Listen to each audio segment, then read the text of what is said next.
task force was created to watch Sean Puffy Combs, P. Diddy, to watch the artists that was connected with P. Diddy, and then it just grew. What they were doing was profiling black people that were making money in the music industry, even if they wasn't committing any crimes. A lot of times people say, you're a conspiracy theorist, you watch too many movies or something like that, you know? You know, everything is fine, life goes on, but you know, that's some shit that needs to stop. When I first realized what was happening out here in this world and the genocide, rappers getting locked up and rappers dying on two of the biggest promotions as far as money makers for labels. Now, I've spoken to a lot of independent artists. Shout out to Source Walker. One of the things that he told me when I said, Jay been trying to sign me. I'm like, yo, why wouldn't you sign? He said, because I don't want a label playing with my life. And even in the industry, I used to look out into the crowd, and I promise, I know you're gonna think I'm lying to you. I used to look out and see faces change.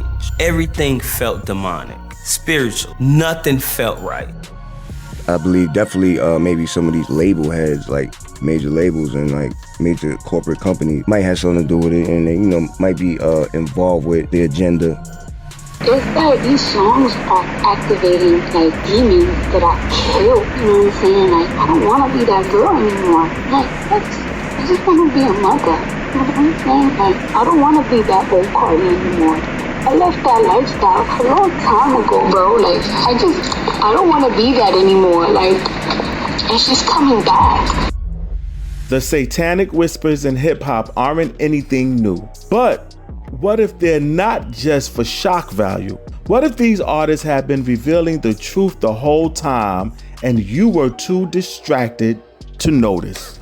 Rappers had always had a relationship with the dark side, with some rappers occasionally incorporating synth themes in their music. And what better way to begin this with the late rapper XXXTentacion. If you were familiar with his catalog, you know X was deep in that struggle, caught up between light and dark, and trying to figure out where he really stood. The late rapper never shied away from expressing the internal battle he was going through. But here's the thing. X music was filled with all the devil talk from the 666, referenced the upside down crosses, and even mentioning demons and the devil like it was casual.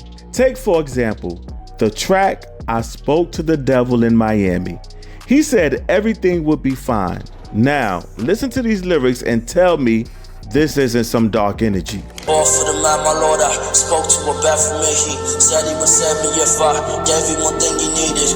What is this thing I pleaded? Boy, you're cicada even. And as I spoke, my fingers show him. Taking it back, he smiles and tells me, what you crave will soon be yours. But what I crave is already mine. Tell me that ain't spooky. If X was going through the music route with all his devilish symbolic themes, Meek Mill came at it from a whole other angle. Straight talk, no chaser. At the NAACP's 114th National Convention, during a panel discussion, Meek Mill pulled back the curtain on the music industry expectations of young rap artists. The Philly native talked about how rap artists get paid more to rap about ignorant stuff. Not deep bars, no uplifting messages, not truth. The guys behind the scenes want chaos and violence, and that's what they cut the biggest checks for. I wasn't on stages like this. I was on rap stages rapping about, you know, violence and guns. You know, that we get paid to rap about that stuff. They actually pay us more when we rap about more ignorant stuff, so I make sure I even align and come on, talk on stages like this. But you guys, the NAACP open up doors for people like me to be able to power forward, because the things that fund us, that don't power me forward, you know. I just make sure. Meek Mill might have caught on to the evil agenda of the music industry a little late, but one person who peeped game early was NBA YoungBoy. In a 2022 interview with Billboard, while he was still on house arrest, YoungBoy actually opened up in a way that we've never heard from the rapper. The 25-year-old just didn't talk about his life and his career, he also spoke about the impact of his music, and he acknowledged that he might have been used without his knowledge. According to him, they tricked him into spreading hateful messages throughout his songs. Man, I was flooded with millions of dollars from the time I was 16 all the way to this point in my life. And I woke up one morning and I was like, damn, they got me. Man, look at the I spoke about, look at the I put in these people's ears. Man, I feel very wrong about a lot of things. How many lives I actually am responsible for when it comes to my Now, this is one of the most streamed artists in the world, sitting at home on house arrest, saying that he had been manipulated into putting out negativity. That is not just an offhand comment. 2022 might have been the year that these rappers started coming clean about the satanic agenda they've been made to push. Cardi B added to the conversation in a way that had folks scratching their heads. She posted a voice note where she says performing the song Shake It was like activating demons. Yeah, you heard that right. Activating demons. The drill song was released in 2021 by rapper K-Flock, featuring the likes of Dougie B, Bori 300, and Cardi herself. It's like these songs are activating like demons that I killed. You know what I'm saying? Like, I don't want to be that girl anymore. Like, I just want to be a mother. You know what I'm saying? Like, I don't want to be that old Cardi anymore. I left that lifestyle a long time ago, bro. Like, I don't want to be that anymore. Like, and she's coming back. Even though she deleted the post not long after, it had already been screen recorded and shared all over social media. The internet never forgets. Some of her fans responded with genuine concern, like they could sense she was really struggling with something. Others thought she was just being dramatic or joking around. If you're still undecided about all this satanic agenda stuff that might be happening in the industry, then maybe the OGs themselves, Busy Bone and Crazy Bone from Bone Thugs and Harmony, might just make you think twice. In an interview with Vlad TV, Busy Bone spoke on the much-feared Illuminati and how hip-hop has become a breeding ground for that kind of energy. According to him, a lot of these new rappers came into the game chasing fame and fortune, and before they know it, they're being pulled into secret circles and strange rituals. He described it as a trap, one that's been carefully set for young artists who don't know what they're walking into. One minute they're broke and hungry, the next they're being offered crazy amounts of money, and all they have to do is do some weird shit.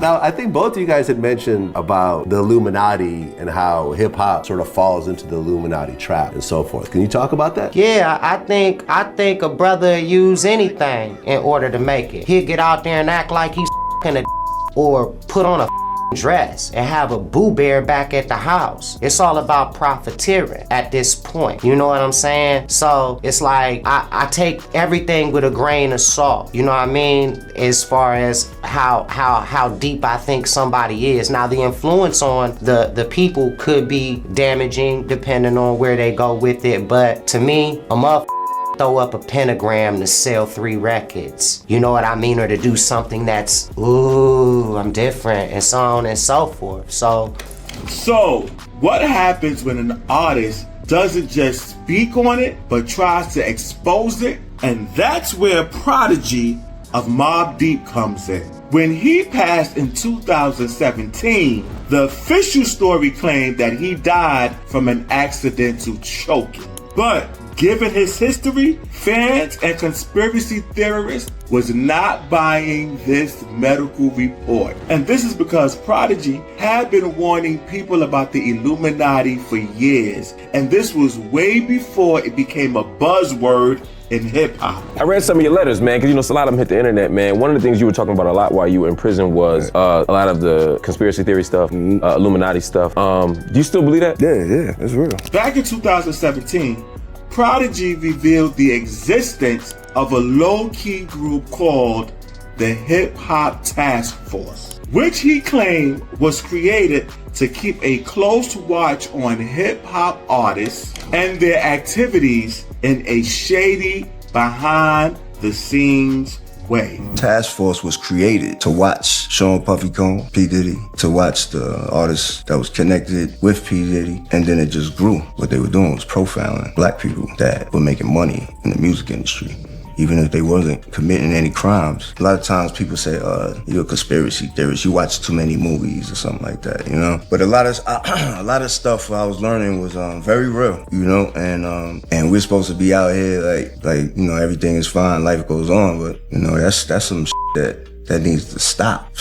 Yeah. That was when I first realized what was happening out here in this world and the genocide. Prodigy passed away that same year, but that didn't stop the fan base reeling out the conspiracy theories regarding his death, especially in light of the interview with Noisy. And here's where it gets really unsettling. Right before his death, Prodigy was working on a full musical, not just another album, an actual stage production all about the Illuminati and the hidden hands pulling the strings in society.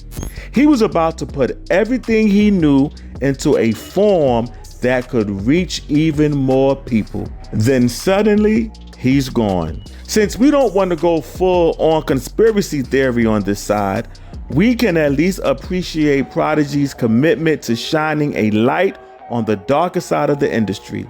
He risked a lot to say what most people wouldn't even whisper, and that takes guts. Up next, we've got J-Kwon. Yeah, the same dude who blew up with Tipsy back in 2004. The rapper from Missouri saw his smash single hit number 2 on the Billboard Hot 100. And for a minute, it felt like he was on his way to being one of the next big names in the game. Then, just like that, we didn't get to hear from the guy again. In an interview with BET, J-Kwon explained that his label straight up vanished after all the success. No warning, no drama in the headlines. One day he was on top of the charts. The next, he couldn't even get calls returned. It was like someone hit the switch and erased him from the game. It really didn't. If anything, it tried to take man's stripes from me. I literally had no label. Arista gone. It came out under Arista. Arista completely shut down. No label, done. J-Kwon don't have a deal at all. Tipsy out, Hood Hop out, the album is out. Gold Plat, that's what they gave me first day. No label. But you know what? That's not even the wildest part J-Kwon opened up about. The dark stuff going on in his days as a performer. The rapper talked about literally coming in contact with demons. And even in the industry, I used to look out into the crowd, and I promise, I know you're gonna think I'm lying to you. I used to look out and see faces change. Everything felt demonic, spiritual. Nothing felt right. So what do we do with all this? Dismiss it as conspiracy, laugh it off, or maybe, just maybe, start paying closer attention. And with that said, I need you to pay close attention to them comments and leave one. Like it and share it. And then go ahead and pay attention to the merch. Click on the link and order you one today. Peace and blessings.